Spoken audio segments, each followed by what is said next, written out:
The youngest new face in the U.S. Senate next year will be that of Democrat Joseph Biden of Delaware.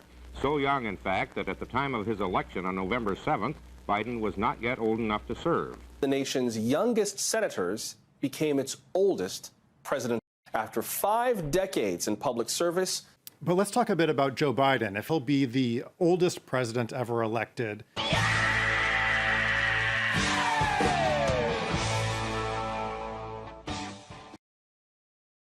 The left, committed left, and that's the Washington Post leadership, they don't know what to do about Biden. New York Times doesn't know what to do about him. A woman named Jennifer Rubin wrote a column in the Post. She's a columnist for that newspaper. I'm a center-right observer of politics. You might not know it from the media coverage, but his first year still remains among the strongest of any modern president.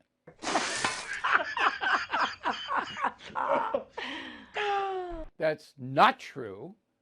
And anybody who would say that couldn't possibly back it up. Biden's failing. He had the worst first year of any president in the United States history since the 1800s, and they know he's failing on all fronts.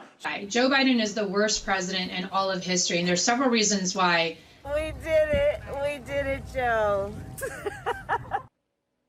Now, if you want a very entertaining evening, Google Bill O'Reilly, Jennifer Rubin, and see how I dismantled that woman a few years back.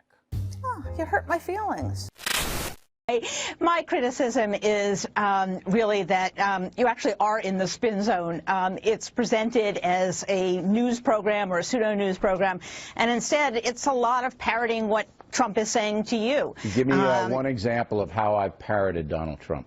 Sure. You've attacked the moderators in the other debates, calling them the thin. Yeah, Martha Raddatz and Anderson Cooper. You've also, for example, taken up... How did I attack Mr. Cooper and Ms. Raddatz? You said the fix was in. I have a whole list, actually, here.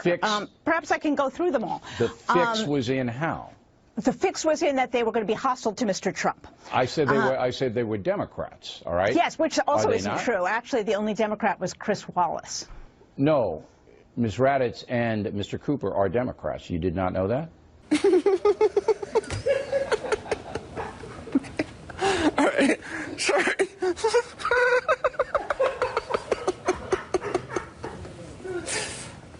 Essentially, you've kept up what the Trump campaign has been saying. You've made excuses for the lock her up comment. You've pleaded with Ted Cruz, and he's really an honest man. When did I make excuses for lock her up? What did I exactly say? Let's see. That would have been on, let's see if I have the date exactly. It would have been on, lock her up would have been on, in April and also in August. In August, in October, if you remember, Charles Krauthammer came on and had a very vigorous argument. Wait a minute. What did I say about in April and August? What exactly did I say? Right. Well, we can go through all of them. No, I want that one. Which one in particular? April or August. Okay. Let's see. In August, let's see.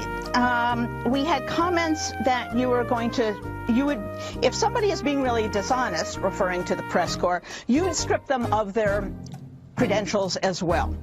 Doesn't sound like an independent thing. That doesn't have anything to do with lock them up. You are ill-prepared for this interview, Ms. Rubin. No, I'm not. I have a whole list here. Ms. Rubin, I have just given you a minute where you've hemmed and hawed. You said you said I justified a comment, lock her up. You can't point to it, and then you pivot to something else. Yes, you are ill-prepared for this, and this is the point I want to make. Bill. This is the point I want to make. Your column and blog are fraud. October 10th, you defend Trump's promise to put Hillary in jail. October... Well, tell me how I did that, madam. You just can't throw out, what did I say? You said that it was a perfectly defensible position. You can go to your own clips. No, I didn't. That's not true. I didn't say it was a perfectly defensible. Read it. Read my comments. Do you have my comments there? Read them.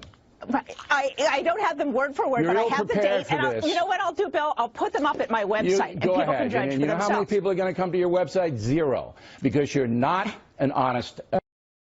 This person, well, you just don't like what I'm saying, Bill. You're not. I actually have all the incidents here. Yeah, I know. There was the time that Charles Krauthammer came on the show, and he had to really castigate you for saying you were using weaselly words, he said, to defend Trump's violence. You know what the difference is between Krauthammer and I? You've gone down and called for Judge Curiel to be withdrawn from the case. That's racism. Yeah, I know. I'm a racist. You're right, Ms. Rubin. No, the comment was racist, and you indulged Trump. You're a real star, a real champ. Thanks for coming on.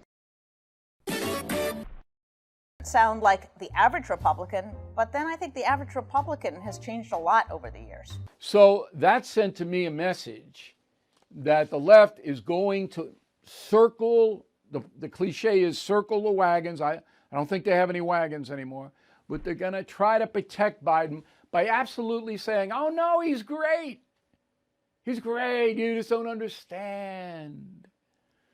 That's what I think the strategy is, because there is no other strategy. I am your voice.